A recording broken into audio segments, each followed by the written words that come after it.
IGT, baby.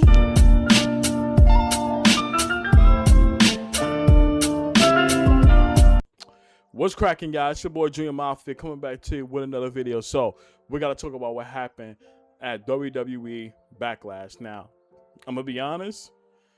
This was a quick PLE. You know, from the start at 6 and end at 9 o'clock. You know, it was smooth sailing, I may say. It didn't feel like it overstayed its welcome, and I felt like each match had, you know, some time, you know, to you know, for itself to enjoy. Now, I'll say out of two matches, you know, I didn't enjoy, which was the Trick Williams, Sami Zayn, and of course the tag team manager Dan Housen and Mystery Opponent versus Kit Wilson and The Miz. You know, everything else I enjoyed for what it was, but we'll get into it and all that stuff and talk about each match and all what I enjoyed and all, and you know, we'll dive more into that. So without further ado, let's get right into it. So we had Braun Breaker and Seth Rollins to kick off the night and all, and in my opinion, I think the match was so good. The pacing of it was definitely good from start to finish. You know, at the gate, you seen Seth Rollins was full attack mode on a Braun Breaker. You know, just attack him anywhere he could and pretty much dominate throughout the match. But you see Braun Breaker, you know, he was holding his own and also had got some offense in as well. So through the duration of the match, you see that with Seth, you know, every time he had an opportunity, you know, he was trying to land a curve stomp on a Braun Breaker and all, and haven't been successful with it as well. You know, even when Braun also was trying to connect a spear to Seth Rollins, and he haven't been, you know, successful with it either.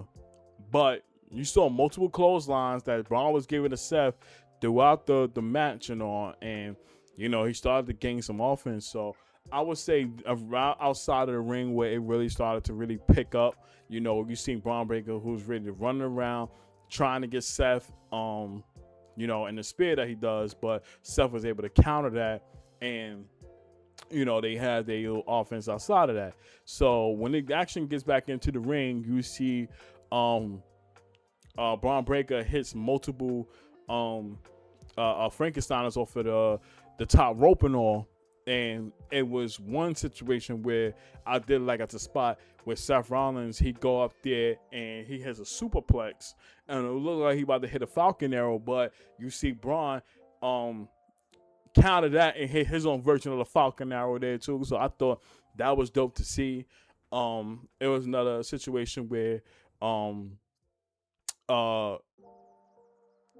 Seth went through the chair, and you see Division come out there, Austin Theory and Logan Paul try to get involved. So Seth continues to pack him up with his steel chair and all. Here's a curve stomp onto Austin Theory, then turns his attention to Logan Paul. So as he's chasing him all the way up to the ramp area and all, he gets back into the ring where Braun Breaker was able to take advantage of that, hits him with a spear, and covers him for the 1, the 2, but Seth kicks out. So now it's like, okay, like now it's really starting to ramp up even more. So as Seth tried to get up, and Braun Breaker looking to hit another spear, you know, it got countered into a pedigree. And Seth, you know, here's a curve stomp through the match too. I forgot to mention that. And of course Braun kicked out of that. So after he did the counter, you know, from the spear to a pedigree, Seth proceeds to get up onto the middle rope, and it looked like he about to hit a super curve stomp. But right when he about to execute it, you see Braun Breaker hits a spear out of midair, you know, and then proceeds to get up, run the ropes again, and spears the shit out of Seth Rollins and covers him for the 1, for the 2, for the 3, and Braun Breaker comes out with the win. Now, I chose Seth Rollins to win the match, and I wanted to see Braun Breaker get on offense and be dominant in as well, but Braun Breaker ended up winning it, and you know what? I'm not mad at it at all. I'm not mad. I think I enjoyed it for what it was. Very good pacing between the two, got offense in too. You know it was going to be some shenanigans with Division with Austin Theory and Logan Paul being out there, but you know, for Braun Breaker to still get the job done and pack up Seth Rollins the way he did now, that was very good to see. And I'm telling you, this is far from over. Seth is still going to continue to target him until he put the division down. So I do expect them to have some encounters when we get to Monday Night Raw and all. But for overall with this match, I enjoyed it. It was a good way to kick off the show, and the fans was even more involved with it too. So I'm like, okay, this is how we kick up Backlash. Things should be good. Then we get to Trick Williams versus Sami Zayn. And I already have my gripes about that, especially how this whole storyline been going on between the two. I feel like in this case for Lil Yachty, I know people have issues with celebrities being involved into feuds and all. We should have knew that lesson with Randy and Cody Rhodes and all that too. But one thing about Yachty, he kept himself fully involved in it too, and it wasn't a one-time off thing. So I'll get Yachty a pass, when it comes down to that. But when we inserted the Gingerbread Man to the situation right there, that was when it really went to drizzling shits. Like, it went off the rails from there. And I didn't care so much about it. Even when they had a match for the United States Championship, it's like I wasn't fully invested into this match, and it was just, meh. It is what it is, But throughout the match, you seeing Sammy, trying to get full control, over Trick Williams. You knew Yachty was going to play a focal point in this, knowing that he had a kendo stick that looks like a candy cane, so to speak. So that was going to play a role, into this match as well. Where you see Sammy hitting Yachty with the kendo stick countless of times. And one thing I would say about celebrities, especially Lil Yachty at that, when it comes down to you getting hit with either a weapon or whatever it is, I'm going to need them to know how to sell a move or an attack.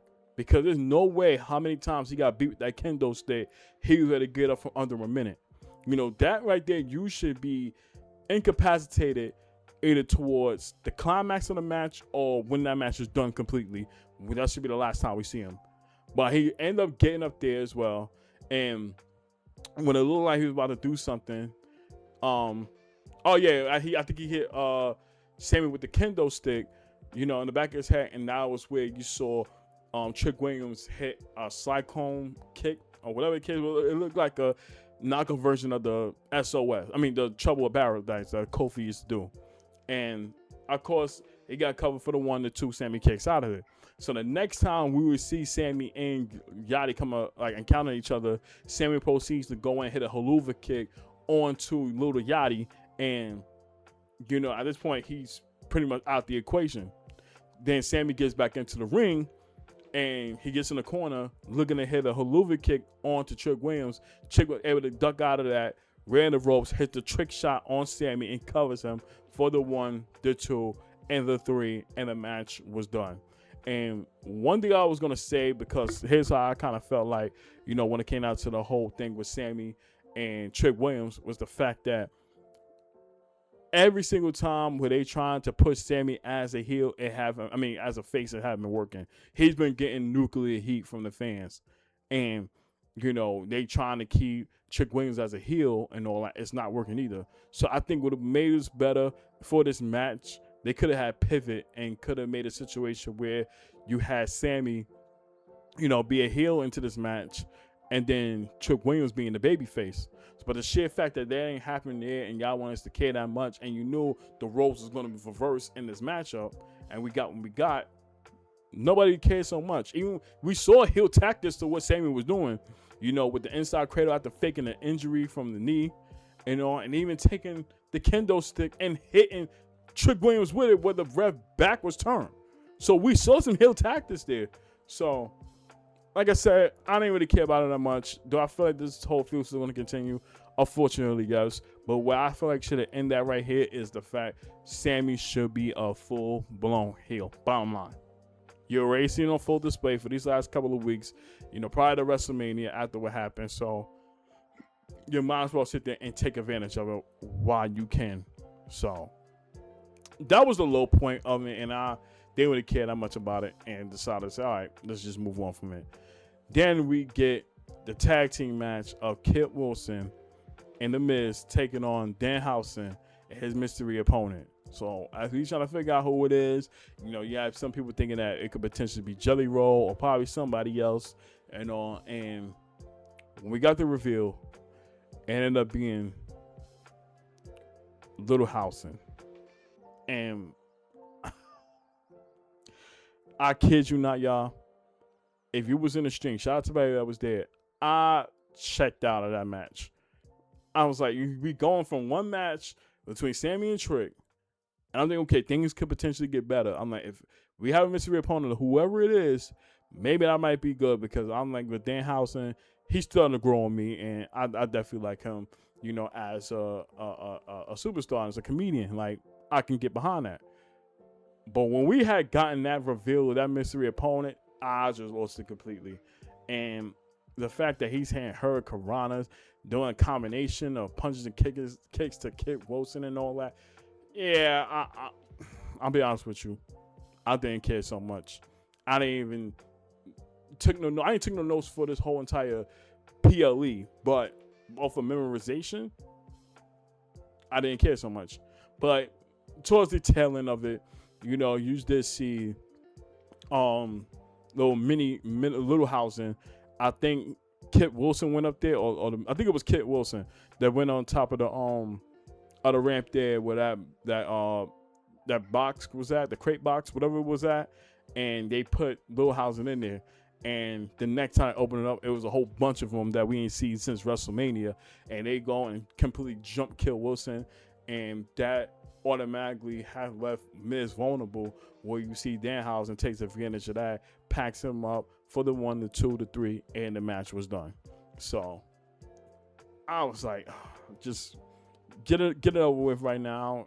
I got sick of it and glad they won, and just said, okay, now it's time to move on into like the way better matches coming up.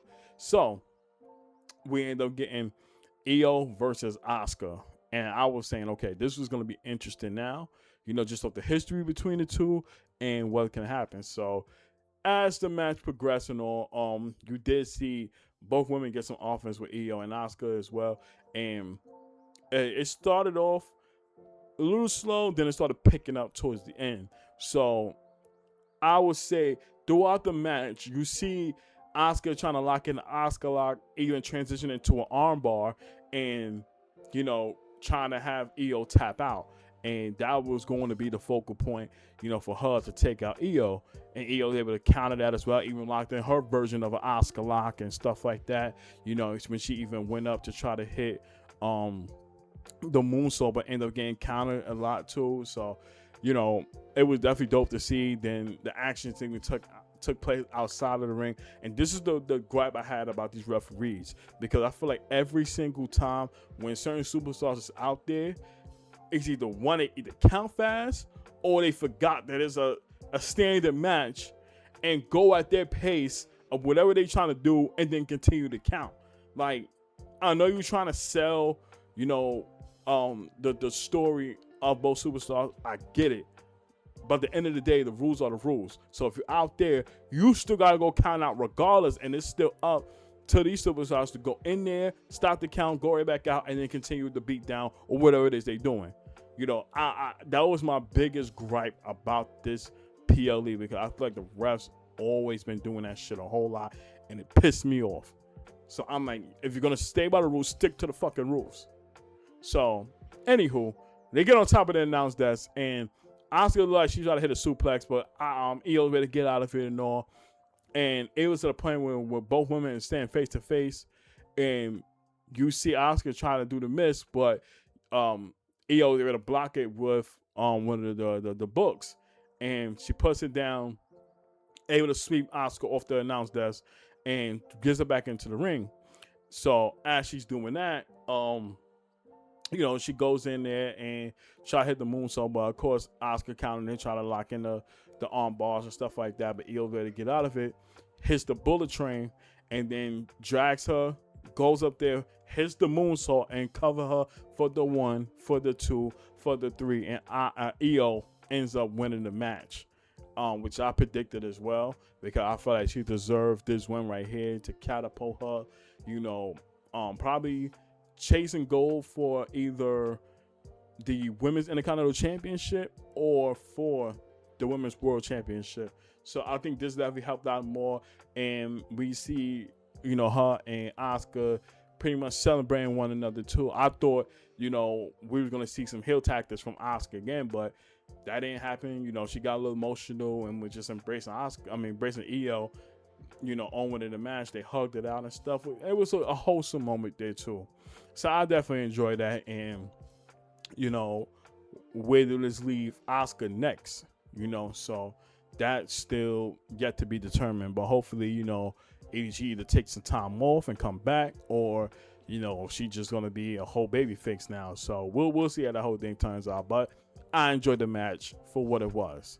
Next, we had gotten John Cena and him coming out there because he was gonna make an announcement, at Backlash. So he gets there and everybody kept talking about one more match for him and all, because he just embraced everything that's been going on, and even reflect back at his Saturday Night Main Event, with his match against Gunther and how upset he was about that, and wish if I got opportunity, I'll definitely do a one match thing. But he ended up making it all about him. He was talking about through that match card and what was on full display when they had talents like Joanne Evans, Sol Ruka, Oba Femi put on a masterclass performance. And even for me, I was excited seeing that. I'm like, yeah, they put on some bang performance and did a hell of a good job. So I was like, this was dope to see. And he was saying that after seeing that, a light bulb clicked in my head and was like, you know what? I wanted to do something here that actually benefits that a lot more. And he was saying that he's doing a John Cena Classic tournament and having talent from the main roster taking on the NXT superstars as well. And the tournament will be, for a John Cena championship. And in this case, they will determine the winner based off the WWE Universe and their votes. So that vote will pretty much dictate who wins that tournament. Now, that sound all good and all, but here's my biggest problem with that. It could be a superstar that loses and that could still win that John Cena Classic tournament regardless if they have the vote. Now, I'm not a fan of that. I think if done correctly, because this is a tournament. And the tournament rules, if you win, you move on. You lose, that's it. You're eliminated. That's how we always know how tournaments functions. But if you're going to do something like that and have the WWE Universe involved to where voting, plays a shared part in this, they should have did something similar to Taboo Tuesday, where you had the fans vote on the stipulation of the match. And whatever we choose, that's when that match happens. I think that would have made things a little more interesting versus you having them pretty much choose out of anybody that competes who wins that John Cena Classic tournament. And that was my biggest drawback to that, because I was saying right now, if Overfemi somehow gets into this tournament and all that, he's winning about to fall. Like, let's call a spade a spade. He's going to win it because as over as he is, you put him in this, there's no competition at all. He'll run roughshod through everybody and all. And when it's all said and done, they're still going to vote him as that top one. So I want to see how they're going to really balance this out for some of the superstars on the main roster and some on NXT. So we'll see what happens. He haven't gave a set date for it, but he's putting his energy all into that right there. So, before I even jump the gun and say this is a bad idea, we'll just have to see how it happens on full display, and then we could be able to judge it after that first go around and see what happens. But that was his big announcement and all. And then, of course, we had the main event of Roman Reigns taking on Jacob Fatu. And you knew the carnage was about to happen every single time when those two saw each other face to face. And you see Jacob Fatu was on receiving end of packing up Roman Reigns, for these last 2 weeks, locking in a Tongan death grip, and pretty much packing up Roman. So Jacob comes out there, crowd hype as hell. Then Roman Reigns makes his entrance and all. And he's just all farming, especially after doing the announcements and all. And the shit talking was bound to happen. So when the match starts, out the gate, you just see Jacob go on straight crash out mode, trying to take down Roman, which he was successful doing so. When Roman tried to do it, it was not facing Jacob at all. When he hit him with Superman punches, man, would still get up, no selling and all, doing Jacob shit that he would normally do. And as he's doing that shit, like as we progressing through the match, we get outside the ring, and Roman hits a drive-by onto Jacob and knocks him even into the steel steps. You think that's gonna take him out? Jacob gets up, locks in the Tongan death grip, and one thing I'm gonna say, he did this for the whole duration of the match. We knew this was gonna play a focal point, in here ever since he introduced it 2 weeks ago. So as he got it locked in, Roman fighting for his life to try to get up out of it and all, and you see Jacob takes advantage of it, hits him with a power bomb onto the announce desk and completely destroys him there. Then he throws him back in the ring and, even try to, hit him with the moonsault and all that stuff. Like you saw Roman, try to counter that as well. Even him trying to hit Superman punches constantly and all that too to put him down, but it was never enough. And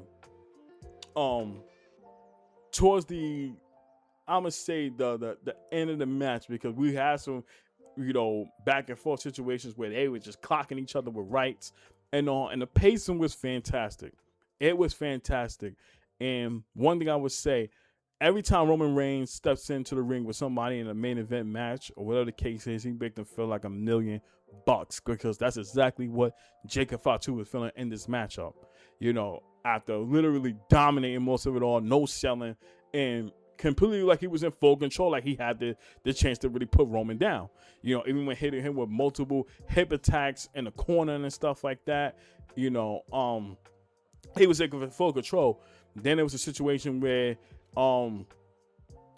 he locked in the Tongan death grip on a Roman, and the referee, he was in the way. Like Roman grabbed his shirt, they like to pretty much use him as a shield and all that stuff, because he didn't know what to do. He tried to get out of harm's way and all, even to the point where as that happened, he was pretty much removing the turnbuckle pad, and once the ref put his attention on that, you see Roman running Jacob Fatu face into it and pretty much try to hit it with a spear. Connected it, and then of course he tried to cover it. Jacob kicks out of it as well, and then the next time that we see the ref get pretty much knocked out of the equation was when Jacob locked in the Tongan death grip again in the corner, and he was pretty much out the way. And then you saw Jacob try to go for Samoan chop in the midair, but Roman was able to Superman punch him out of that, and use that to his advantage to pretty much spear him and all that stuff. And I would say, I know I'm over the place saying that, but me talking about don't do no justice. I'm just trying to go based on everything that happened, because this is how good that main event match it was.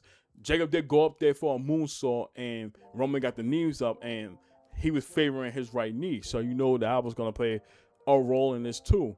But towards the tail end of it, you did see Roman, after the Samoan drop and Superman punch, hits him with a spear, and after he kicked out of it, all right, this ain't gonna be enough.